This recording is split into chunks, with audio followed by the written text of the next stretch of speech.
జాట్ల reservation ఆందోళన మళ్లీ మొదలైంది. ఓబీసీలో చేరుస్తామని గతంలో ఇచ్చిన హామీని వెంటనే అమలు చేయడంతో పాటు కోటా పెంచాలని డిమాండ్ చేస్తున్నారు జాట్లు. దీంతో హర్యానాలోని 9 జిల్లాల్లో తీవ్ర ఉద్రిక్త పరిస్థితులు నెలకొనగా హై అలర్ట్ ప్రకటించింది ఆ రాష్ట్ర ప్రభుత్వం.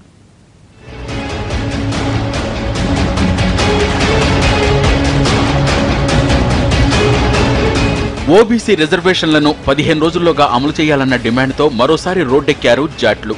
ఇప్పటిదాకా పట్టణ ప్రాంతాలకే పరిమితమైన ఆందోళన కార్యక్రమాలను ఈసారి గ్రామీణ ప్రాంతాలకు కూడా విస్తరించారు. హిస్సార్ జిల్లాలోని మయ్యర్, భివానీ జిల్లాలో ధనానా, రోహ్తక్ జిల్లాలో జసియా, పానీపట్లో మత్లోడా, రేవారిలోని బేవల్ గ్రామాల్లో నిరసనలు మొదలయ్యాయి.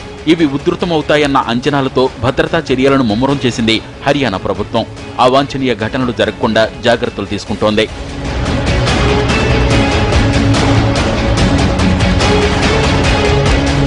శాంతి భద్రతలు అదుపు తప్పకుండా 55 కంపెనీల పారామిలిటరీ బలగాలను ఎక్కడికక్కడ మోహరించారు.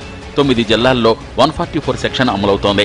ఆయా జిల్లాల్లో ఎక్కడా 5 కన్నా ఎక్కువ మంది గుమిగూడి ఉండకూడదన్న ఆదేశాలు జారీ అయ్యాయి. జాట్లు తమ పోరాట క్షేత్రాలుగా జాతీయ రహదారులు, రైల్వే ట్రాకులను ఎంచుకుంటారు గనుక అక్కడ నిరంతర నిఘా ఏర్పాటు చేసింది హర్యానా ప్రభుత్వం. గతంలో అల్లర్లు ఎక్కువగా జరిగిన ప్రాంతాల్లో ముందు జాగ్రత్త కోసం ఇంటర్నెట్ సర్వీసులను ఆపేశారు.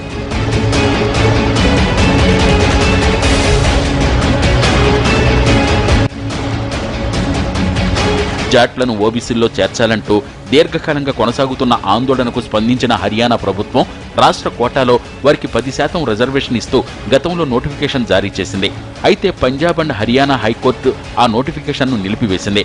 విషయం కోర్టు పరిధిలో ఉన్న టైంలో 15 రోజుల డెడ్లైన్ పెడుతూ మరోసారి ఉద్యమానికి దిగుతున్నారు జాట్లు. దీంతో ఏం చేయాలో అర్థం కాని ప్రభుత్వం ఉధృతం కాకముందే ఆందోళనను గట్టిగా అణచివేయాలని నిర్ణయించింది. అందుకే మొదటి నుంచి కఠిన చర్యలు తీసుకుంటోంది.